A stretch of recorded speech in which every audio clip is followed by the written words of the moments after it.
आज से तकरीबन 3 हफ्ते 4 हफ्ते कबल मेरी आदिल बाज़ई साहब से मुलाकात हुई, सरदार बाबर खान मुसाखेल से मुलाकात हुई, क्योंकि उनका वज़ीर दाखिला के साथ उठना बैठना है। मैंने उनसे रिक्वेस्ट की कि मैं एक सियासी कारकुन हूँ, मुझे फोर्थ शेड्यूल में डाल दिया गया है, ये एक ज़ुल्म है। तो उन्होंने उनके साथ मुलाकात की। चंद दिनों के बाद मुझे इत्तला मिली, अगर आप अपना नाम फोर्थ शेड्यूल से निकलवाना चाहते हैं तो आप लोरलाई विंग के आईएसआई के जो नुमाइंदे उनके साथ मुलाकात करें, वो आपका नाम निकाल सकते हैं, हम आपका नाम नहीं निकाल सकते। यानी जिस वज़ीर दाखिला का ये भी इख्तियार ना हो, हालांकि आइन के तहत एक डिप्टी कमिश्नर भी स्पोर्ट्स शेड्यूल को कैंसिल कर सकता है, लेकिन आपके सूबे का वजीर दाखिला ये बता रहा है कि ये मेरा इख्तियार नहीं है, आपने आईएसआई के थ्रू करवाना है। हमारे साथ मौजूद है सदाम तरीन, जो किसी तारीफ के मोहताज इसलिए नहीं है कि जो मुतल्लिका इलाके से जिसमें दहशत गर्दी हुई है, जहाँ पर शोहदा है, जहाँ के शोहदा पड़े हैं, उसके फार्म 45 के मुताबिक मुंतखब एमएनए सदाम तरीन साहब हमारे साथ मौजूद है। सदाम साहब, आपकी खिदमत किसी से छुपे ढके नहीं है, लेकिन मुख्तसरन अगर ये बताए कि हम किस तरफ जा रहे हैं, हया आइंदा आने वाले दिनों में इस धरने के बाद अल्लाह करे कि ये रुक जाए, लेकिन आप क्या समझते हो कि ये आखिरी धरना होगा या हम इस तसलसल से बार बार गुजरते जाएंगे? अगर जो धरना कमेटी के मुतालबात है मुकम्मल मुतालबात माने गए तो हम ये समझते हैं कि हालात अमन व अमान की तरफ जा सकते हैं। अगर उनमें से मुतालबात को मुकम्मल तस्लीम नहीं किया गया, मुतालबात मुकम्मल तस्लीम न करने के नताइज हमें बड़े संगीन नज़र आ रहे हैं, क्योंकि हमारे साथ गवर्नमेंट ने मुख्तलिफ गवर्नमेंट्स ने, ये पहली गवर्नमेंट नहीं है कि धरना कमेटियों के साथ वो मुज़ाकरात करने जा रही है। पिछले अदवार में भी, उससे पिछले अदवार में भी इसी तरह के दहशतगर्दी के वाक़यात हमारे पश्तून बेल्ट में और बलोच बेल्ट में हुए हैं। जब उनके साथ मुज़ाकरात हो जाते हैं, उसके बाद जो मुतालबात है उन पे कोई अमल दरामद होता हुआ नज़र नहीं आता है। जिस तरह इस धरने में शहीद मेजर रिसालदार जमान साहब की जो बेटी थी, उन्होंने खुद स्टेज पे आके कहा कि आज से 2 या 3 साल कबल मेरे वालिद को शहीद किया गया। हमारे साथ गवर्नमेंट ने बाकायदा मुआहिदा किया, हमारे मुतालबात को सुन के उन्हें मुकम्मल तौर पे हल करने की यकीन दहानी की, लेकिन आज तक उन मुतालबात पे कोई अमल दरामद नहीं हुआ है। अगर इसी तरह का कोई मुआहिदा हुआ तो मुझे नहीं लगता है कि बलूचिस्तान का अमन व अमान बहाल होगा। नहीं, आप कैसे समझते हो? आज तो इम्कानात है ये कि उसी तरह होगा,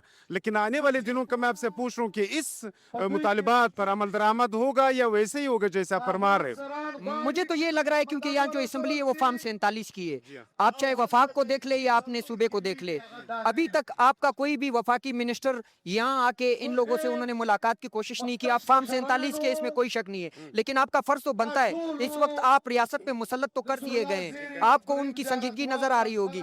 तो इसी हिसाब से आप बलूचिस्तान के वजीर आला और यहाँ के वजीर दाखिला को उठा के देख लें। मैं आपसे एक नुक्ता शेयर करना चाहता हूँ। आज से तकरीबन 3 हफ्ते 4 हफ्ते कबल मेरी आदिल बाज़ई साहब से मुलाकात हुई, सरदार बाबर खान मुसाखेल से मुलाकात हुई, क्योंकि उनका वजीर दाखिला के साथ उठना बैठना है। मैंने उनसे रिक्वेस्ट की कि मैं एक सियासी कारकुन हूँ, मुझे फोर्थ शेड्यूल में डाल दिया गया है, ये एक जुल्म है। तो उन्होंने उनके साथ मुलाकात की। चंद दिनों के बाद मुझे इत्तला मिली, अगर आप अपना नाम फोर्थ शेड्यूल से निकलवाना चाहते हैं तो आप लोरलाई विंग के आईएसआई के जो नुमाइंदे उनके साथ मुलाकात करें, वो आपका नाम निकाल सकते हैं, हम आपका नाम नहीं निकाल सकते। यानी जिस वजीर दाखिला का ये भी इख्तियार ना हो, हालांकि आइन के तहत एक डिप्टी कमिश्नर भी स्पोर्ट्स शेड्यूल को कैंसिल कर सकता है, लेकिन आपके सूबे का वजीर दाखिला ये बता रहा है कि ये मेरा इख्तियार नहीं है, आपने आईएसआई के थ्रू करवाना है। अगर इनका इस एक छोटे से नुक्ते पे भी इख्तियार नहीं है, तो आपको क्या लगता है कि पूरे बलूचिस्तान में जो सूरत हाल है उन पे इनका इख्तियार होगा या इनकी रिट होगी? आज भी मस्तूंग में गाड़ियों को जलाया गया, कल भी गाड़ियां हमारे शाहराहों पे हमें जलती हुई नजर आई। इसी धरने के ड्यूरेशन के दरमियान 4 लाशें जरगून घर से, जिला अरनाई से मिली, इसके अलावा स्पिनतंगी में एक लाश मिली, और कल नहीं परसों के दिन हमारे जिला अरनाई में कोस्ट के एरिया में एक धमाका होता है, जो बाकायदा सोशल मीडिया पे वो वीडियो वायरल होती है।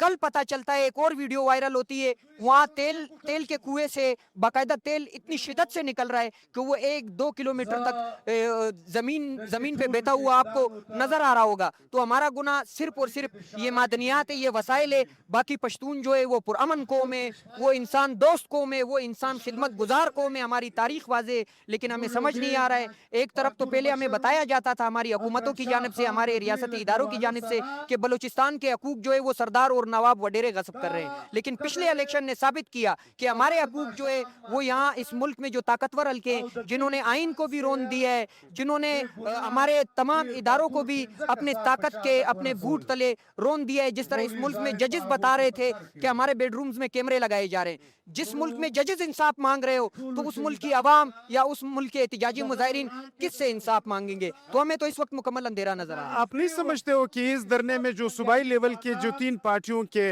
लीडरशिप है वो लीड कर रहा है, लेकिन उनकी पार्टी की जो अरकान असेंबली है उनकी यहाँ पर गैर हाजिरी जो है लोगों का सवाल है। बिल्कुल, ये एक सवालिया निशान है, चाहे वो कोई भी सियासी जमात हो। मैं पहले अपने पीटीआई को कहता हूँ, उसके बाद दीगर सियासी जमातों को कहता हूँ, अगर यहाँ तमाम सियासी जमातें मौजूद है और असेंबली में मौजूद नुमाइंदगान उन्हीं सियासी जमातों के, यानी जिस तरह मैं नाम तो नहीं लेना चाहता निफाक के लिए, निफाक हम पैदा नहीं करना चाहते, लेकिन बिल्कुल जिस तरह आपने कहा ये एक सवालिया निशान है। अगर आप फार्म 47 के नहीं है, आप कंट्रोल नहीं है, तो आपको इस धरने के दरमियान क्या आपकी पार्टी की लीडरशिप यहाँ पर बैठी हुई है? देखो आधे के करीब जो अरकान असेंबली है उनकी लीडरशिप यहाँ पर मौजूद है, लेकिन उनकी हाजिरी जो है, उनकी यहाँ पर गैर हाजिरी जो है वो बहुत बड़ा सवालिया निशान है। जब तक उन्हें नाले से उस पार इजाजत नहीं मिलेगी तब तक मुझे नहीं लगता है कि वो इस धरने में शिरकत। आप समझते हो कि वो इन 3 पार्टियों की अरकान असेंबली नहीं है, नाले के उस पार है? जी बिल्कुल, इसमें कोई शक नहीं है, क्योंकि इस मुल्क में या इस सूबे में जो हकीकी अवामी नुमाइंदा है उसको इस वक्त असम्बली में या इस सिस्टम में आने की कोई इजाज़त नहीं है,